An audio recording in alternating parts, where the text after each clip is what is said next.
दैनिक भास्कर के जो संपादक उप संपादक महोदय जो भी हैं, उनके साथ हमारा इस बात पे बहुत बड़ी चर्चा हुई। मैंने पिछले 3 दिन से बहुत सारे बच्चों से बातें की, उन बच्चों से बहुत सारा फीडबैक लिया, मैंने पेपर के लेवल को देखा, मैंने सेकंड 2018 के पेपर से लेवल से तुलना की, और मैं बहुत शॉर्ट भाषा में, मैं ये नहीं बताऊंगा कि साहब रीट 18 में ये हुआ था अब क्या होगा, आप शॉर्ट भाषा में समझ लो जो मेरा अनुमान है। मैंने क्या कहा, मेरिट निर्धारित तब होती है जब पोस्टें सामने हो, लेकिन हम फिलहाल अनुमान लगाएं कि कोई बच्चा है उसे लग रहा है कि सर मैं सेकंड ग्रेड करूं, फर्स्ट ग्रेड करूं, मेरा होगा कि नहीं होगा। मैं बहुत क्लियर बोलता हूं, ईमानदारी से बोलता हूं, याद रखना, रीट 18 अलग रीट थी, लेकिन रीट 21 बहुत अलग रीट है, याद रखना। कैसे है, मैं इसकी बात करूं मेरी डिस्कशन की। रीट 18 में साइकोलॉजी में बच्चों के नंबर आ रहे थे 10 से लेकर 22 के मध्य, एवरेज 80% स्टूडेंट के नंबर जो हैं, किसी के 12 आ रहे थे, किसी के 14 आ रहे थे, किसी के 15 आ रहे थे। रीट 18 की बात कर रहा हूं, ठीक है। और सब्जेक्ट भी ठीक था, हिंदी संस्कृत भी कोई मिला के ठीक थी, इंग्लिश बहुत अच्छी थी, लेवल था। लेकिन इस बार हमने देखा कि पेपर में जो सबसे अधिक मेरिट निर्धारित करती है वो है मनोविज्ञान सीडीपी बाल विकास शिक्षा शास्त्र। और बाल विकास शिक्षा शास्त्र में इस बार ऐसा कोई विशेष रंग नहीं था जिससे कि ऐसा लगे कि कोई बच्चा बहुत आगे चला गया, कोई बच्चा बहुत पीछे रह लिया। किसी के 28 सही है, 29 भी सही है, 30 भी सही है, 27, 26, 24, मतलब 24 से नीचे साइकोलॉजी में बहुत रेयर चांस में बच्चा आ रहा है। मैं यही कह रहा हूं, यही बात तय करती है कि रीट 2021 में किन बच्चों को उम्मीदें रखनी चाहिए और किन बच्चों को सिर्फ सेकंड ग्रेड और स्कूल लेक्चर की बिना समय गंवाए तैयारी शुरू कर देनी चाहिए। बहुत सिंपल बोलता हूं, क्लियरली बोलता हूं। मेरा थर्ड ग्रेड का रिजल्ट आया था, मैं असफल हो गया, लेकिन बड़ी गजब की बात थी, रिजल्ट देखने के 15 मिनट रोया, और 15 मिनट रोने के बाद क्यों रोया, इसलिए रोया कि मैं और कॉन्फिडेंस में था कि मेरा पेपर गजब का हुआ है, मैं हो जाएगा। नहीं हुआ। वैकेंसियां 1500 ही थी, 30,000 वैकेंसियां नहीं थी, लेकिन मेरे माइंड में देखिए कितनी पॉजिटिविटी आई कि बेटा एक तो ये तरीका है कि तू जिस प्राइवेट कॉलेज में पढ़ा रहा है उसी में पढ़ा ले, उसी में मजे ले ले, साइकोलॉजी की लैब मिली हुई है, मजे हैं, बढ़िया पढ़ाओ बच्चों को, 4-5-6 घंटे की नौकरी है, बढ़िया तरीके से जिले में बैठे हो, हेडक्वार्टर में बैठे हो, आपको फ्लैट मिला हुआ है रहने के लिए। एक तो दिमाग में विचार था, और एक ये था कि जिस व्यक्ति ने कहा था कि प्राइवेट जॉब होती है, तो मेरे माइंड में ये था। मैं आधी घंटे बाद में मैंने किसी को फोन किया और पूछा कि सर स्कूल लेक्चर की वैकेंसी आ रही हैं, मुझे क्या पढ़ना चाहिए, कैसे पढ़ना चाहिए। तुरंत मैंने फोन कॉल उठाया और उन्होंने जो बुक्स बताई वो प्लस मैंने खुद अपने लेवल पे सर्च किया, लगभग चीजें मैंने खुद की, क्योंकि उस समय इतने गाइडेंस देने वाले नहीं थे। आज तो यूट्यूब पर भरे पड़े हैं मार्गदर्शक, दुनिया भर के भरे पड़े हैं, दुनिया भर की गाइडेंस मिल जाएगी, कौन सही है कौन गलत वो अलग मुद्दा है। मैंने अपने अकॉर्डिंग किताबें सिलेक्ट की, पूर्व एग्जाम के पेपर्स देखे, और मैं आधी यानी 1 घंटे बाद में तो मैंने तैयारी शुरू कर दी। मैं यही बात कहना चाहूंगा, ऑप्शन है, वैकेंसी आएंगी, कोई बात नहीं है। थर्ड ग्रेड में अच्छा नहीं कर पाए, इतिहास बना सकते हो फर्स्ट ग्रेड में सिलेक्शन लेके। थर्ड ग्रेड में जो सिलेक्ट हुए हैं वो बच्चे आरामदायक स्थिति में आ जाएंगे, कर लेंगे, हो जाएगा, और वो वहीं रह जाएंगे। लेकिन जो बच्चा हारा है, उसके अंदर आग लगी हुई है, वो जिस जुनून के साथ खड़ा होगा वो लगा हुआ उसके साथ नहीं खड़ा होगा। इस जुनून को मशाल में बदल दो। सेकंड ग्रेड फर्स्ट ग्रेड दोनों ऑप्शन आप लोगों के सामने हैं। कल सेकंड ग्रेड, कल फर्स्ट ग्रेड की रणनीति को लेकर सामने आ जाऊंगा, परसों सेकंड ग्रेड पे डिस्कशन कर लेंगे। 2 दिन 2 डिस्कशन रख लूंगा, डिस्कशन सेशन कंप्लीट बता दूंगा, ऐसे इन चीजों पे ये चीज करनी चाहिए। ईमानदारी से बताऊंगा, याद रखना, मैं ईमानदारी से बताऊंगा, याद रखना, मैं कभी ये नहीं कहता कि ये करो, मैं वही बताऊंगा जो मुझे लगेगा कि मेरा विद्यार्थी के हित में है, वही बताऊंगा। मेरा कोई स्वार्थ नहीं, याद रखना। धीर सिंह सर की चाहे किताब पढ़े नहीं पढ़े, लेकिन मैं आपको वो जो बताऊंगा वो जरूर देखिएगा, बहुत राहें आसान हो जाएंगी, याद रखना।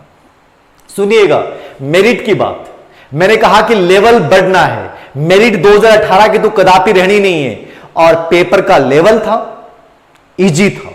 नंबर 2, बच्चों में इस बार जितनी मेहनत बच्चों ने की है उतनी मेहनत रीट 2018 के समय नहीं की थी। इस बार जितना कंपटीशन था, इस समय बच्चा जितना गंभीर था, जितनी मेहनत इस बार हुई उतनी रीट 2018 में 50% नहीं थी। मेरिट का बढ़ना स्वाभाविक था, लेकिन याद रखना असली मेरिट का निर्धारण होगा आरबीएससी बोर्ड की आंसर की आने के बाद। उस समय मैं सेशन रख दूंगा, असली आंकड़े उस समय आएंगे। क्यों?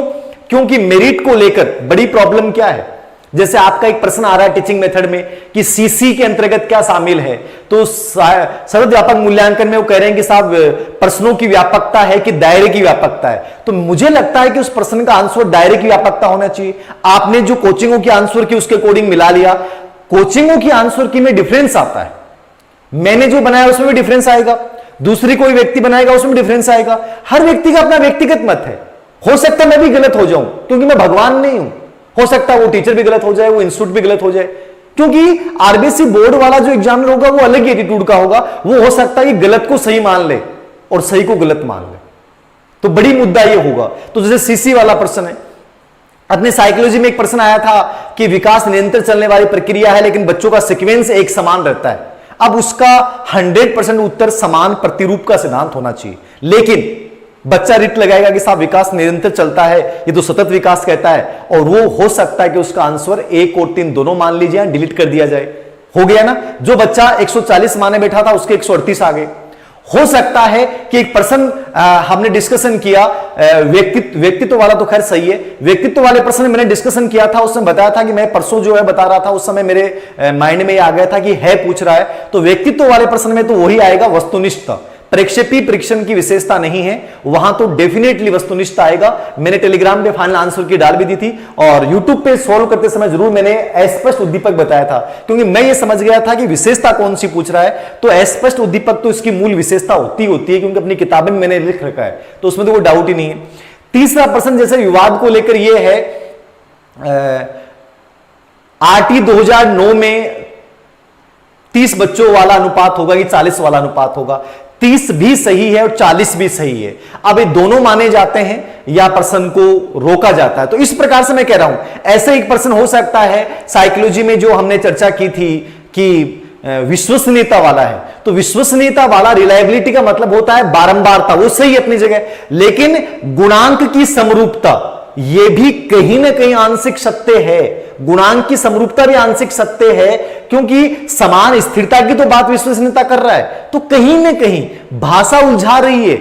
अब इस भाषा को लेकर कोई बच्चा रीट लगाएगा तो हो सकता है दोनों आंसर मान लीजिए। जैसे रीट 18 में पहले आंसर की मानेगी वो अलग मानेगी, और उसके बाद 5-6 प्रश्नों के आंसर चेंज कर दिए। अब 6 प्रश्न के आंसर चेंज होते ही क्या होता है कि जो बच्चा बहुत अच्छी स्थिति में है हो सकता है वो आउट हो जाए, और जो बच्चा खराब स्थिति में था वो अंदर आ जाए। क्योंकि मनोविज्ञान एक ऐसा विषय है जो व्यक्तिवादी दृष्टिकोण से प्रभावित होता है। हर व्यक्ति अपने अकॉर्डिंग बता देता है, ठीक है। कोशिश मैंने की है कि एकदम सही बताने की, लेकिन इसमें व्यक्तिवादी दृष्टिकोण प्रभावित होता है। ऐसे ही एक प्रश्न था आपका कि एक विशेष क्षेत्र में कमियों का पता लगाकर और परिणामों की जांच करने वाला परीक्षण क्या कहलाता है। अब उसका उत्तर उपलब्धि परीक्षण ही होना चाहिए। क्यों होना चाहिए? एक तो अचीवमेंट टेस्ट ही आपके सिलेबस में था, निदानात्मक परीक्षा आपके सिलेबस में नहीं थी, इसका मतलब प्रश्न तो उसी पे पूछना था, ठीक है। चूंकि उपलब्धि परीक्षण का उद्देश्य निदानात्मक भी होता है, कमियों का पता लगाना भी होता है, उपचार करना भी होता है, तो वो भी लाइन भी उसके अंतर्गत निहित है, और वो विशेष क्षेत्र के बाद परिणाम वो जांचता है। तो बेस्ट आंसर तो अचीवमेंट टेस्ट ही है, लेकिन मान लीजिए एग्जामिनर ये कहता है कि साहब इसका तो निदानात्मक होगा, कांडों का पता लगा रहा है, तो हो सकता है आपके सामने टेंशन हो जाए, हो सकता है बाद में उपलब्धि माना जाएगा, क्योंकि बच्चे कहेंगे साहब देखिए उपलब्धि की भी विशेषता है, उपलब्धि परीक्षण की भी तो निदानात्मक विशेषता है। तो ऐसे लगभग 5 से 6 प्रश्न ऐसे हैं जिनको लेकर बड़ा विवाद है, और टीचिंग मेथड में तो अधिकतर कोचिंगों के आंसर की में गलतियां हैं।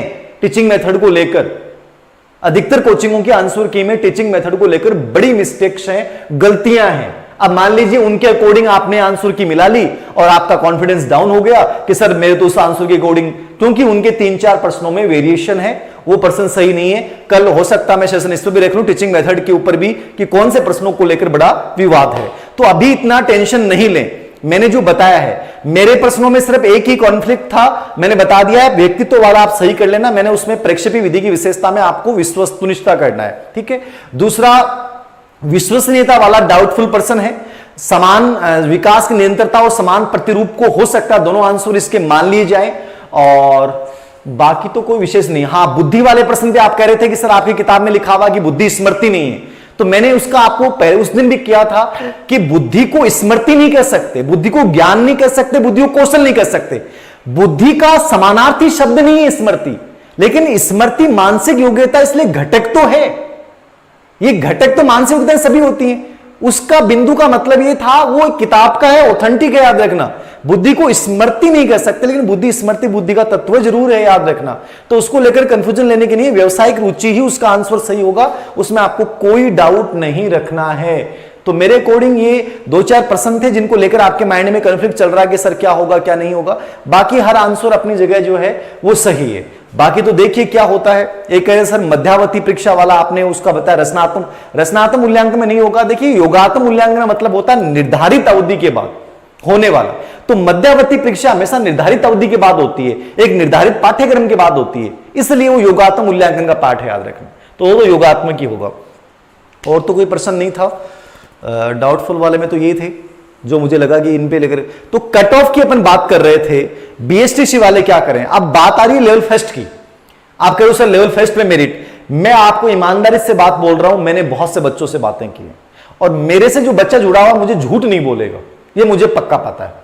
और किसी टीचर झूठ बोल सकता है। मैंने जो बच्चों का फीडबैक लिया है, साइंस मैथ वाले जो सेकंड लेवल के बच्चे हैं और एसएसटी वाले भी जो सेकंड लेवल के बच्चे हैं, जिन्होंने लेवल फर्स्ट का एग्जाम दिया, जिनके खुद के सेकंड लेवल में पर्सन नंबर सही कम आ रहे हैं, लेकिन सेकंड लेवल फर्स्ट में उनके 130 प्लस नंबर आ रहे हैं।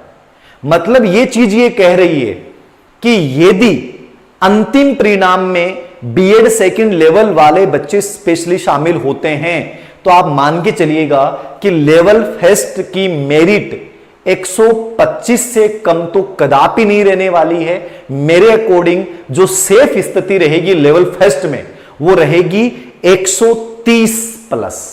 ये मेरा अनुमान है। 127 से लेकर 131-32 के मध्य वो जो है वो सब रेस में है, याद रखना, लेवल फर्स्ट में। लेकिन मैंने कहा बहुत अच्छा सेफ जोन क्या है, तो सेफ जोन लेवल फर्स्ट में यही है कि आप 130 प्लस हैं लेवल फर्स्ट में, तो आपका सिलेक्शन हो सकता है, आपका सिलेक्शन हो सकता है। यदि अपन लेवल फर्स्ट के ही बच्चे शामिल होते इस परीक्षा में, लेवल सेकंड के बच्चे शामिल नहीं होते, तो निश्चित रूप से इसकी मेरिट जो है वो 122 के आसपास रहती। अब देखिए, आप कह दो कि सर विधवा है, दिव्यांग है, एमबीसी है, ओबीसी है, एसटी एससी है, तो ओबीसी और जनरल दोनों की मेरिट में मुश्किल से 1 नंबर का फर्क रहेगा। एमबीसी और ओबीसी की मेरिट में 2 नंबर का फर्क रहेगा। एसटी और एससी की मेरिट में 4 से 5, 6, 7 नंबर तक का फर्क रह सकता है, 4 से लेके 7 नंबर तक का। तो उसके अकॉर्डिंग कम कर लीजिए। मान लीजिए मैं 127 से 131 के मध्य बता रहा हूं, एक वेरिएशन बता रहा हूं, 127 से 31 के मध्य रिट लेवल फर्स्ट की मेरिट रहनी चाहिए।